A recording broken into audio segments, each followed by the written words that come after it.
Two things that I really miss. First is when you start any section of this piece, any piece actually, but especially a concerto, breathe and breathe with your bow. Transfer your inhaling air and exhaling air to a circular motion. So when you start, even if it's in piano and it's intimate, it's still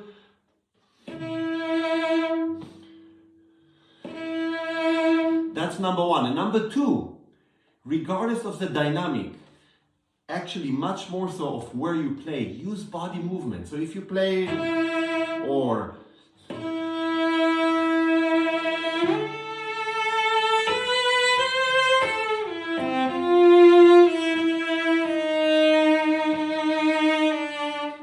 so the going against and then follow is crucial when you play on A string, and this piece is a lot here, and like any concerto. So those two. Can you make sure that your upbeat with the bow will include the tempo you want to play, the character, and the dynamic? It's not like whatever. Yeah, it has to really include, so the orchestra understands through your upbeat, everybody understands those three elements: character, tempo, and dynamic. So if you do yeah, so try to think of all three before you start. Think of yourself like a first violinist in a string quartet. You start doing it naturally because that's how it works. People need to understand that. In a concerto, you have to eliminate the fact that there is a conductor. Of course, there is one, but you have to give that sign. Now, the body movement on the A string, try to connect body movement to bow angle. So because it's the A string, because you're going up high right away, start by kicking in. And when you kick out is almost, I don't want to sound scientific, but almost where you change the angle of the bow. So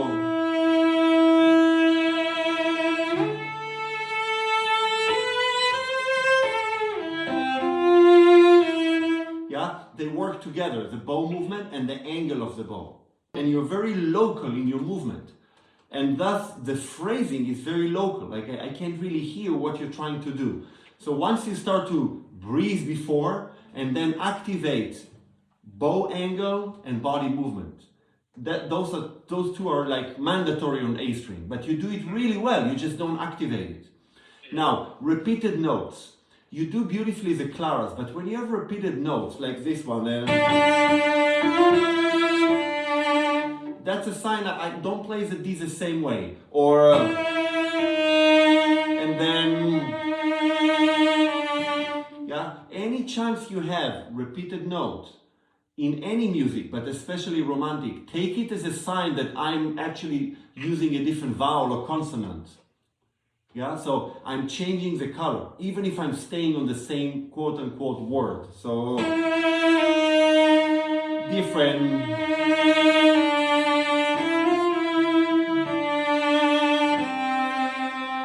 Now, the next section, I mean, you know, Schumann, there's this kind of a conflict, well, he was schizophrenic, but this conflict between, am I creating a beautiful romantic phrase or am I changing mood abruptly? Now, you do both. You have to do both. So when you play this beautiful phrase, you do it great.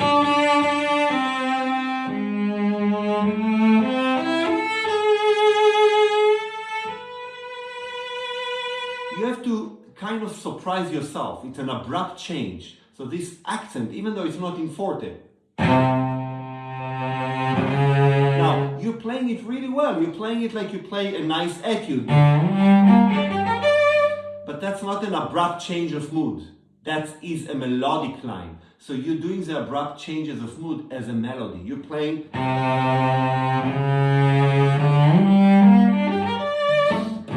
Yeah, I would suggest sing before.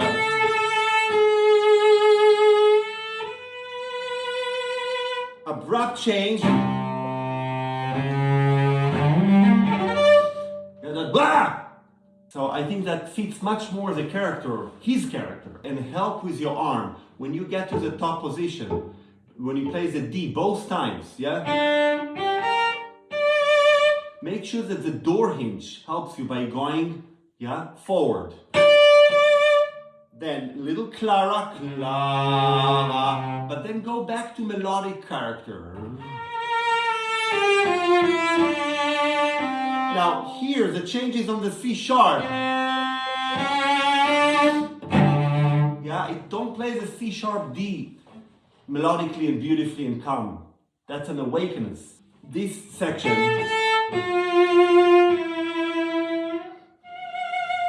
I would love for you to have a gentle kick of your elbow as a preparation. It sounds like a hiccup. It sounds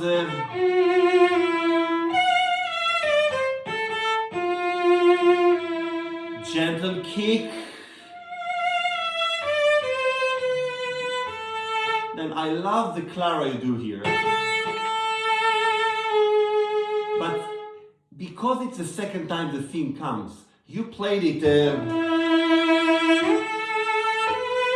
was very similar to the beginning. I would change the vibrato speed.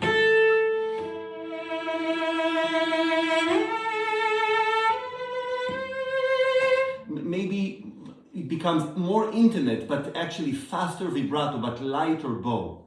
Now, you're doing it now 3 times, so I have to be a cello policeman. It's a triplet. Yeah, you're playing it as an 8th note and 2 16ths. So just be careful. Now, the next section to close up this short exposition. First, be careful with the G sharp. Don't play it maybe even in tune. Play it a tiny bit higher so it really pushes to the A. Now, after the A, there's nothing.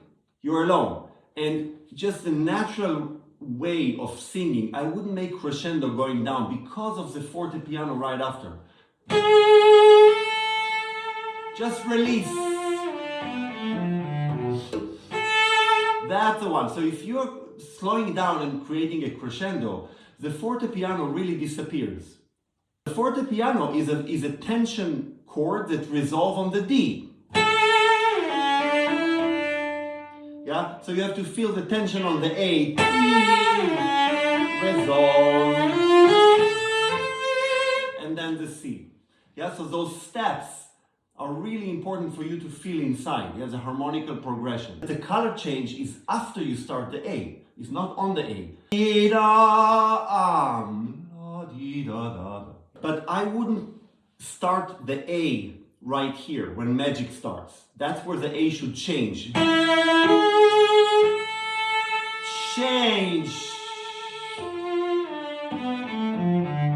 Yeah, you get there and you start the A here. What can you do with it? So I'm not sure I would do it in one bow.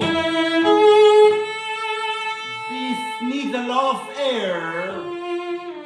And then just decline. Now you have the time because the orchestra needs that forte piano. Forte piano needs a little bit of space. Yeah, make sure that when you play the B natural, your body is already approaching the A from as far as you can from the cello, meaning your sitting bones and hips are leading you to the A rather than being led to the A. You need to practice it, and when you practice it, just take it out of context. Just play really soft and calm down, and then for the scales, the first one I love. The second one, you're a little bit hesitant. I would suggest try so. First of all, body movement, kick again. So what I do the first one, I try to speak with a little bit of portamento.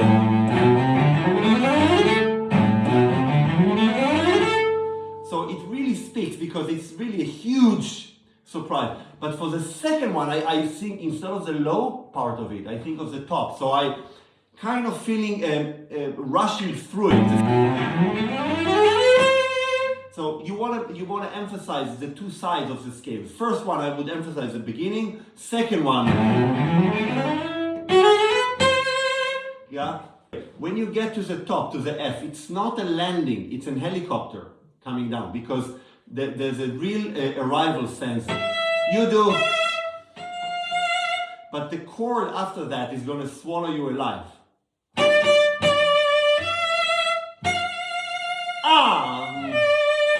Yeah, so I would do the kick of the bow, do the angle of the bow, and after that, really important for the diminished declining going down, make sure your left hand is leading the way. It doesn't follow the bow. Yeah, because there are little slides you're making.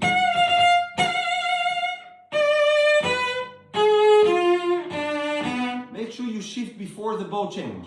The recommendation I would give you is to work in positions, to really understand in which position am I. So when you play, even, I mean, it might sound basic, but it's so important. Even the B, make sure you know that the thumb should be.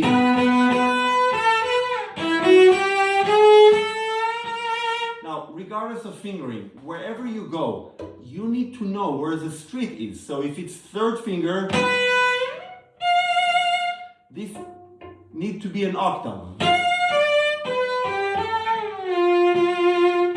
Now, the only change in fingering I would recommend for you is actually on that F natural, not to go down on the A string. So I would go from the B third finger,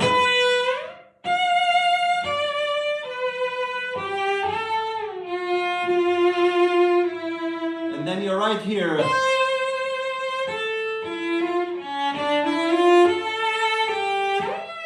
Then you can do your beautiful slide to the E. Just a small detail, the climb up from the D was really beautiful, and I love your claras. They're really great. But sometimes it contradicts it. You go, yeah, so instead of going through the G sharp, the chord is actually right there. So you have to feel the gravity gravitating toward there and not towards the A or towards the G. No, it's and cla. Now you can gravitate differently second time. Yeah, so they shouldn't be the same, but the feeling of gravity through harmony is important. You have such good control of the cello now. If you work on it as a position, so if you play second finger and you add the thumb, so you do it very gently.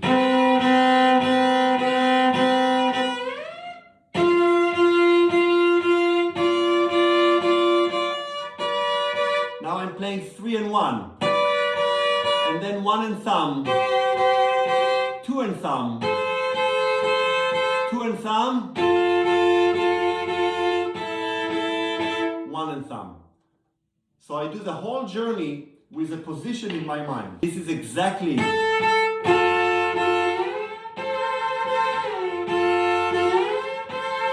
That's a position. So once you do that, it's much easier to play. Same goes to the next phrase. Once you find the G, make sure that the G fits with the C. You don't have to press the thumb down all the time, just to check it. But when you go to third finger, check the octave once.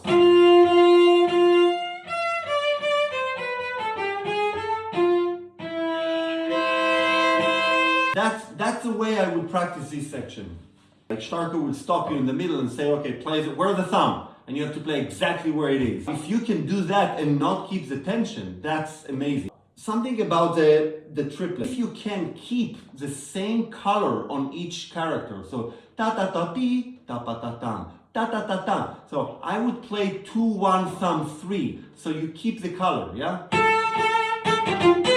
And then go to D string. So you don't have to change color within the 3 notes. This phrase gravitates towards the E. That's where the chords come in. So you have 1, different, more. Now the arrival is the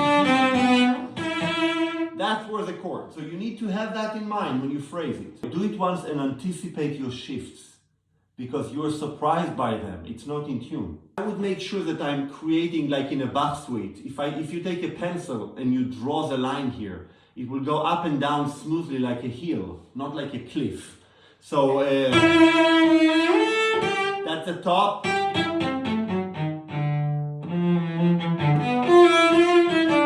Now start less.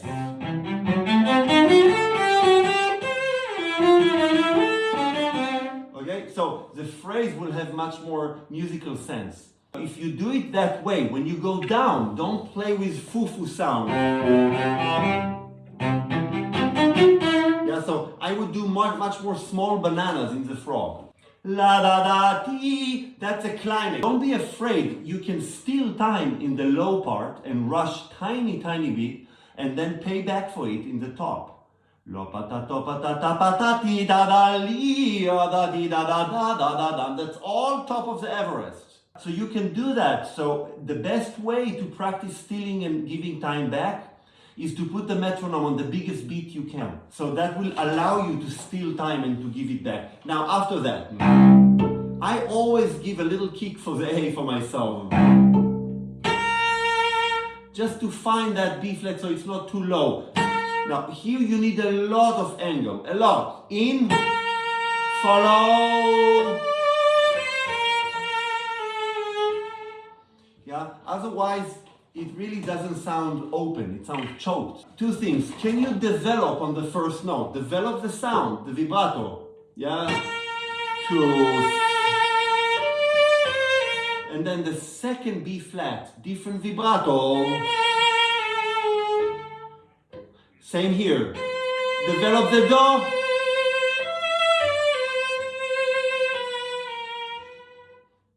I would suggest, personally, I like to go, that's a greenhouse thing. Always go to a neighboring finger if you can. So if you're on one, go to two rather than three, it will be more in tune. It's much easier to play. Now make sure that the dotted half note is not too short, because the orchestra plays two notes.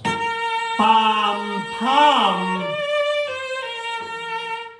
You can experiment. I'm always worried to do this with tuba. This kind of when the bow is tight or the sound is very high, to do bow breathing.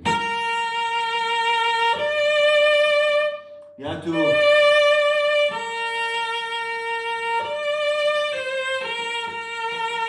So you let go the sound a little bit. It's like a brush that doesn't stick to the paper. Yeah, it just have a little bit of bump. The impulse of the phrase. The winds are playing pam, pam, pa, yam, and they're doing it from your D. So it's a D. So yam, pam, pa, it's on the D. After that, very important, you went into complete legato at the tip. You didn't. I wouldn't do that. Same character of articulation, yes, kind of very gentle small bananas. 1, 1, 3, 4, 4, 2, 1.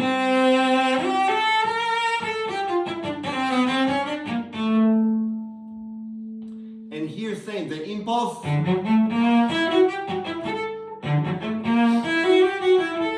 Go to the B flat. I like the fact that you drop the dynamics. That's really good for the build-up. But then, so all the third notes, so tam pararam, piraram, hum, hum, hum, those should be nice and gentle, both vibrato but mainly bow. You do. Don't do that. Now, as you go up, again, door hinge, door hinge.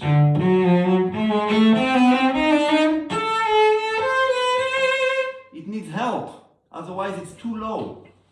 Here, when you play, make sure you have a little bit of cheeking wing movement, yeah. And then, but then, really important after that, when you do the scales up,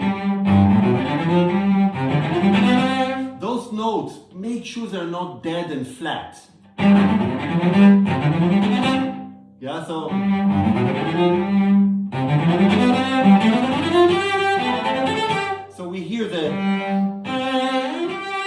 We hear it. Then I do something, I stole it from Natalia Gutman.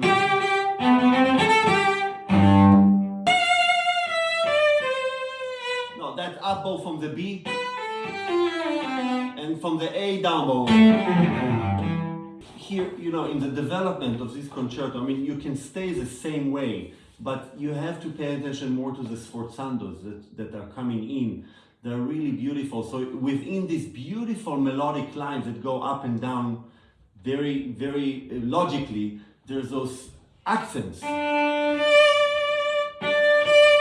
Yeah, you have to bring them out. He's really schizophrenic. So you made all of them sound really beautiful and kind of Brahms-like, but they have to stick out, or they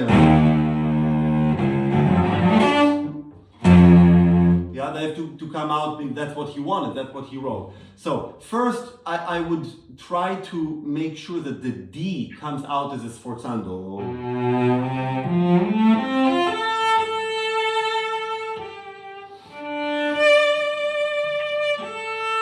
And then you have forte piano, it's different, it's more emotional.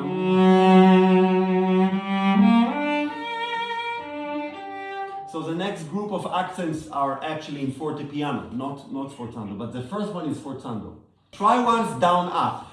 And really kick the bow in and very fast out. Change, but I don't want to hear a slide. Make sure you finish the phrase.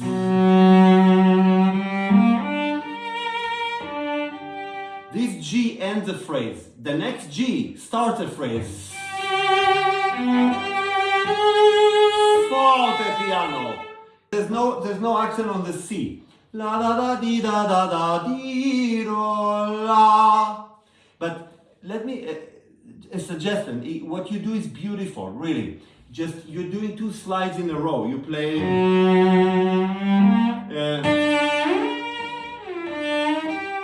ti ta wa wa wa. I would suggest that, or really be careful with your bow. Yeah, so it's not 2 slides in a row. I wouldn't do that. Then after that, try to stay. You're such a great cellist. Stay on the A string.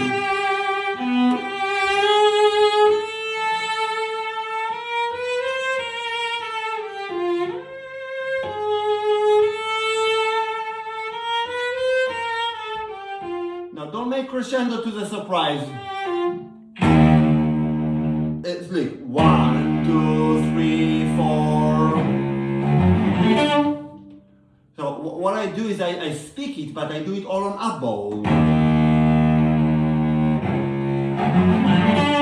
That C natural is such a surprise. Look, if you do down bow, but don't forget the body movement.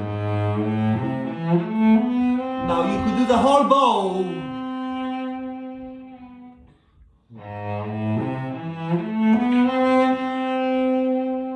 Then start down up.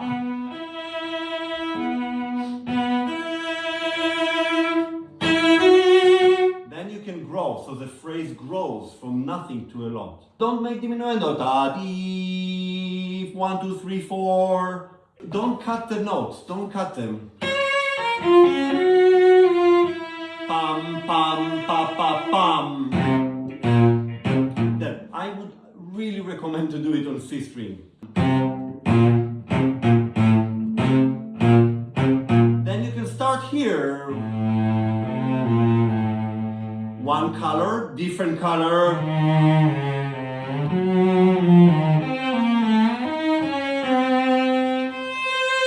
Now I go to 2 on the C string. And then 3.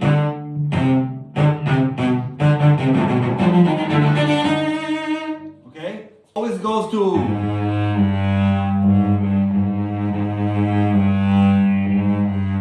After that, I would do them all down bow.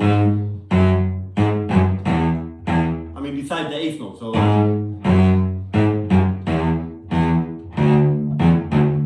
Now that's the impulse. Then it's like a cadenza. You're all alone. And then it starts. The C sharp, it starts, the tempo starts, so you can do. But you have to give a sign like we did in the beginning. Pam, pam, pa, pa. Now it's sort of like a memory now. It's not happening, it happened 60 years ago. So think backwards.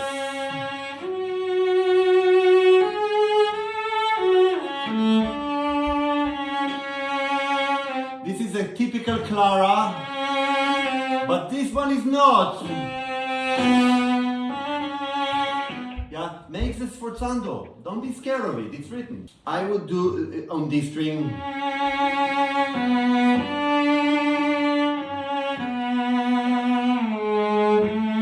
Diminuendo.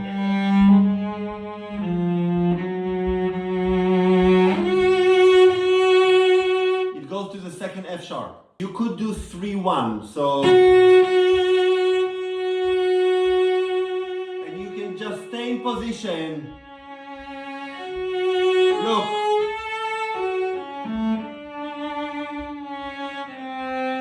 And then you play this really beautiful magical area that leads you back to recapitulation here.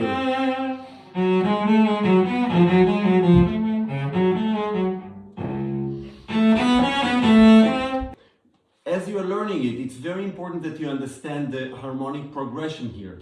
So when you play the C sharp, it needs to lead to D, and then there's a G. You're playing them all the same. So when you're in complete loss in a development, harmonically, that's where it starts.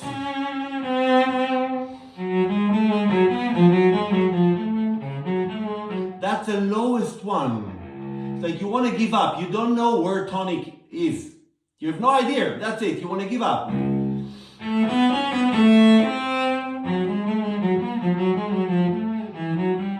Now, there's a little bit of hope.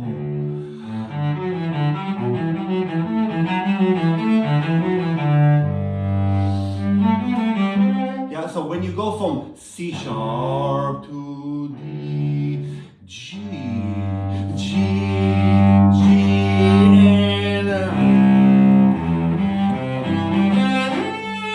and you're back in A minor. Yeah, so it needs to feel like you're in a loss, completely lost emotionally. And you want to give up, but then the D gives you a little bit of hope. The G a little bit more. When you get to the C, you're like, yes, I'm here, and it arrives. We basically covered everything because from here on, the recapitulation is a little different. It's more passionate than the beginning because the orchestration is different. But it's the same material from here to the end of the movement.